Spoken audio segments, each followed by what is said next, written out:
করেছি শাওন পাকশালা কবিতার ছন্দে। ভিডিও দেখে রান্না করুন মনের আনন্দে। নমস্কার বন্ধুরা, শাওন পাকশালাতে সবাইকে স্বাগত জানাই। আজকে আমি বানাবো সর্ষে বাঁধাকপি।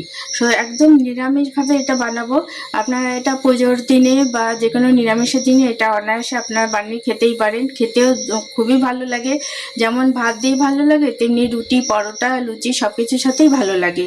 তো এই সর্ষে বাঁধাকপিটা করার জন্য আমি কড়াইতে সর্ষের তেল দিয়ে দিয়েছি। তেলটা গরম হয়ে গেছে, আমি দুটো শুকনো লঙ্কা ফাটিয়ে দিয়ে দিচ্ছি।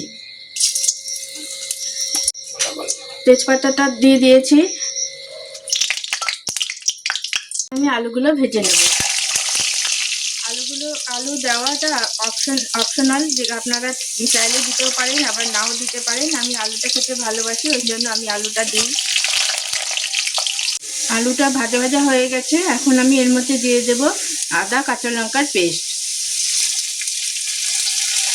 এখন দিয়ে দেবো 2 রকমের সর্ষে, ধনে গোটা ধনে আর জিরে আমি একসাথে করে মিহি পেস্ট বানিয়ে নিয়েছিলাম, সেই পেস্টটা দিয়ে দিচ্ছি। আপনারা চাইলে এক রকমের সর্ষে দিয়েও এই বেটে নিয়েও এটা করতে পারেন। দিয়ে দেবো কিছু গুঁড়ো মশলা, দিয়ে দিচ্ছি হলুদের গুঁড়ো, দিয়ে দিচ্ছি ঝাল লঙ্কার গুঁড়ো, চেরা কাঁচা লঙ্কা,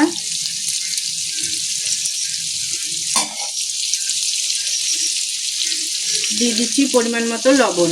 আমি যেহেতু বাঁধাকপিটা লবণ দিয়ে মেখে রেখেছিলাম, সেই জন্য এখন আমি অল্প পরিমাণে লবণ দেব। সমস্ত কিছু মশলার সাথে আলুটাকে ভালো মতো করে কষে নেব।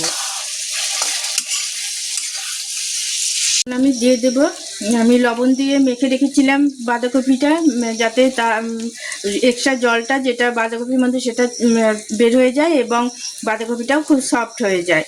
আর তারপরে আমি কিছুক্ষণ আগে আমি বাঁধাকপিটা আবার একটু ফ্রেশ জল দিয়ে ধুয়ে নিয়েছি। এখন আমি দিয়ে দিচ্ছি বাঁধাকপিটা। সমস্ত কিছু মশলার সাথে এখন বাঁধাকপিটাকে ভালো মতো করে মিশিয়ে নেব। 5-7 মিনিটের জন্য আমি ঢাকা দিয়ে দিয়েছিলাম, আঁচটাকে মিডিয়ামে দিয়ে। এখন 5-7 মিনিট হয়ে গেছে, এখন আমি ঢাকনাটা খুলে দিয়েছি। আলুগুলো ভালো মতো সেদ্ধ হয়ে গেছে, আমার রান্নাটা প্রায় শেষের পথে। এখন আমি দিয়ে দেবো একটু যে ময়দা গোলা জল। আপনাদের কাছে চালের গুঁড়ো থাকলে সেটাও দিতে পারেন।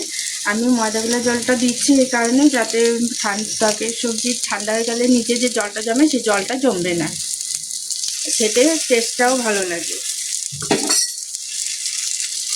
এখন আমি এটার সাথে ভালো মতো করে মিশিয়ে দেবো।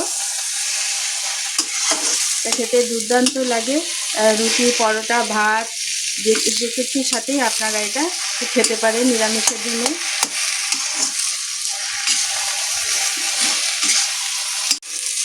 আমি তো মিষ্টি দিচ্ছি, নিরামিষের সবজিতে একটু মিষ্টি দিলে ভালো লাগে, তো আমি মিষ্টিটা দিচ্ছি না। আপনারা যদি পছন্দ করেন তাহলে আপনারা মিষ্টিটা দিতেই পারেন। এটা করে খেয়ে ভালো লাগলে আমার চ্যানেলটিকে সাবস্ক্রাইব করবেন, লাইক করবেন, শেয়ার করবেন এবং কমেন্ট করে আমার পাশে থাকবেন।